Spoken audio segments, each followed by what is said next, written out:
Serious, what is the scariest thing to happen to you when you have been home alone?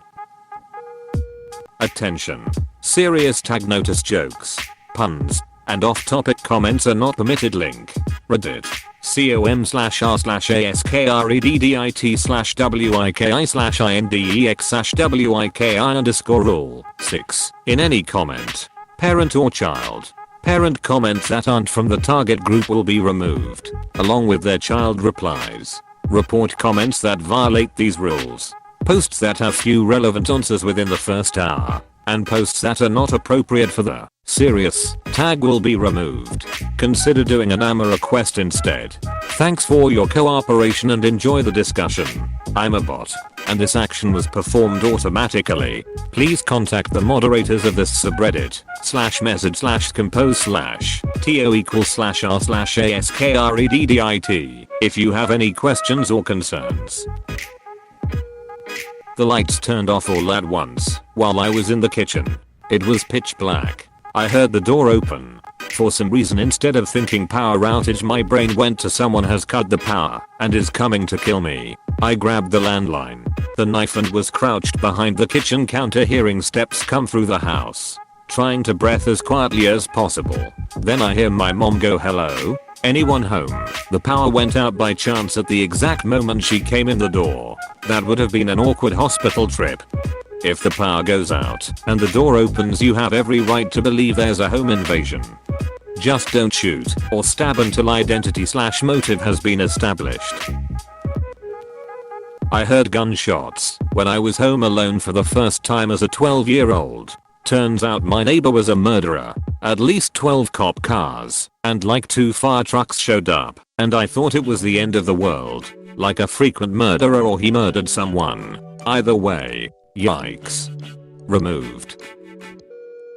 Not super scary, but one time, when I was like 11, I was home alone at night and got a call from the local sheriff's office who told me they just had a drop 911 call from this number, my house landline, and asked if I was okay. I didn't call them, nobody else was home. To call them IDK, it just creeped me out a lot. I was actually at a friend's house when her parents weren't home. We were maybe 10. It was her, my sister, her sisters and me. We decided to go swimming.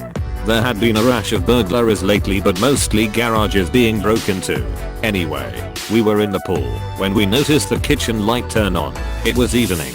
We assumed her parents so looked in the window to do something stupid to get their attention. When we realized we do not know the individual in the house, we hid behind the wall of the pool, above ground, terrified until her parents finally came home.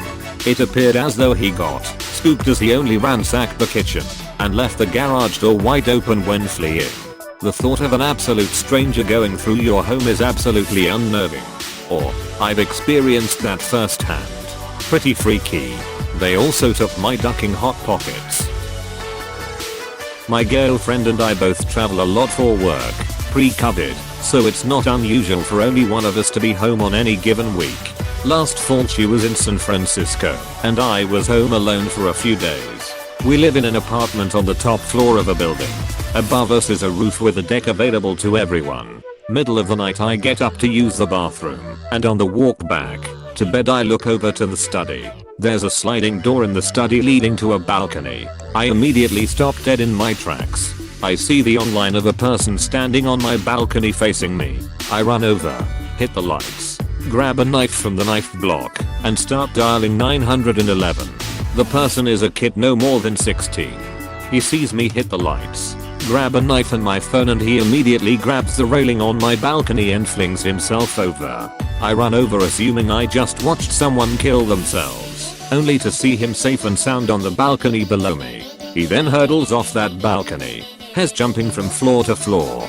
He hits the parking lot in the back of our building safely and then sprints off. Cops finally come and break up a party on the roof.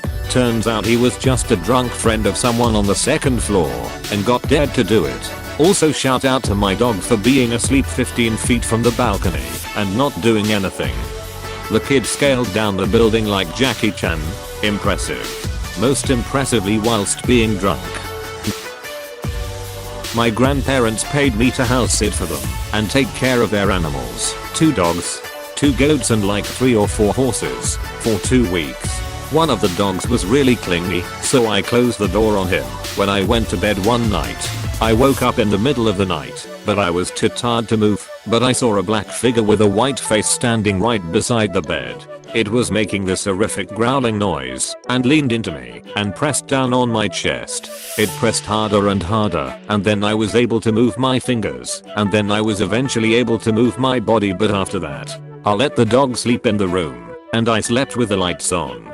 That was the first time I experienced sleep paralysis, and thankfully the times after that one weren't freaky. Sleep paralysis is the worst sometimes. I have trouble breathing when it happens, so I focus on that and wiggling my toes. I just experienced sleep paralysis for the first time, and I can say I'm not a fan, lol. I couldn't open my eyes or mouth, but for some reason it felt that I was able to move my right hand and tap my cheek, which didn't work. So I was stuck my fingers in my mouth and forced it open, but then I finally woke up and my hand was on my chest and never moved. My house came with an alarm that kept track of movement in every room. I set the alarm before bed, but I woke up in the middle of the night because it was alerting me that there was movement going back and forth between my guest bedroom, down the hall, and into my office. My alarm has a robotic speaking voice, so in the dark I'd hear it say, movement guest bedroom, movement second floor hallway, movement office, etc. I assume it was a glitch and nothing to worry about, but I ended up turning that function off. I also heard human footsteps above me in my attic once, home alone while my wife was out of town, but I posted that one already months ago. If I've learned anything here, you have a squatter living in your attic who only comes out when you're away or vulnerable enough not to check it out. My house is certainly big enough for that to happen, and I would agree. Except the alarm and the attic incidents happened about 5 years apart from each other. I don't believe in ghosts, so I've got nothing else to fall back on other than a broken alarm. It hadn't ever happened before though, and I'd been in my house for a few weeks at that point. I was in my basement where the computer was playing some game, probably RuneScape, and heard someone pull into the driveway, naturally assuming it was my mother who was coming home from work. I heard the screen door open, but when no one opened the lock on the actual door I started to go upstairs, and I saw a pair of legs go by the window while the basement was underground. There was about a foot that popped up above ground level and had 2 windows. I go upstairs and see 2 dudes in my backyard looking at the windows and talking about the door was locked. It was an attempted home robbery. We had been broken into a few times at that point and had everything locked. But 10-year-old me was terrified. 30-year-old me is terrified, and she's not even there.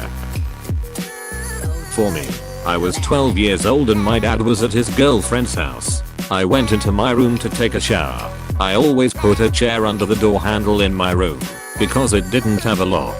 My grandma loved giving me porcelain dolls and she decorated my room with shelves that had porcelain dolls on them. All of the dolls were on their shelves before I got into the shower. When I exited my bathroom, one of the porcelain dolls was 10 feet across the room, face down on the ground. This doll must have flown across the room to have landed where it did. Also, the doll was not broken. Needless to say, my grandma was sad that all of the dolls were packed up and put in the attic for safekeeping. Those dolls are just horrendous. I'd be scared to even have them in the attic.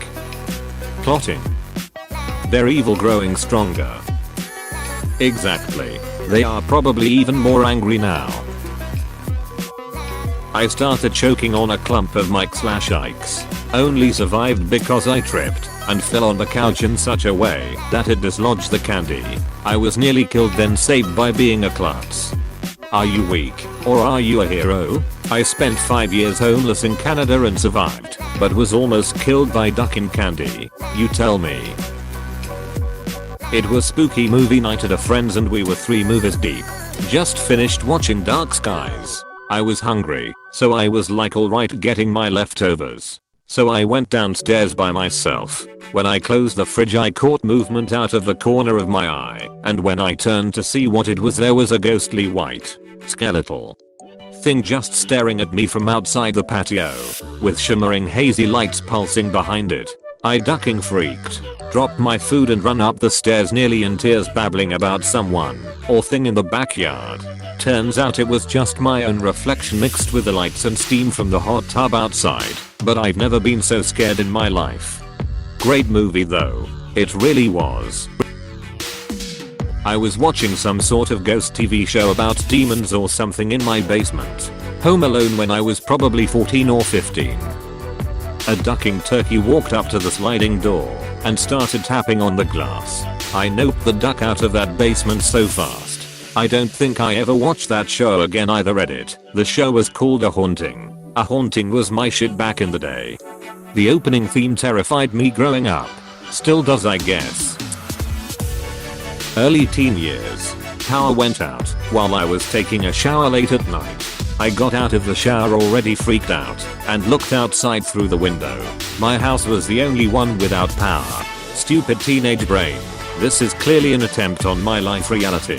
House had a weird problem where the power would cut out if the water heater and air conditioner happened to turn on the same time.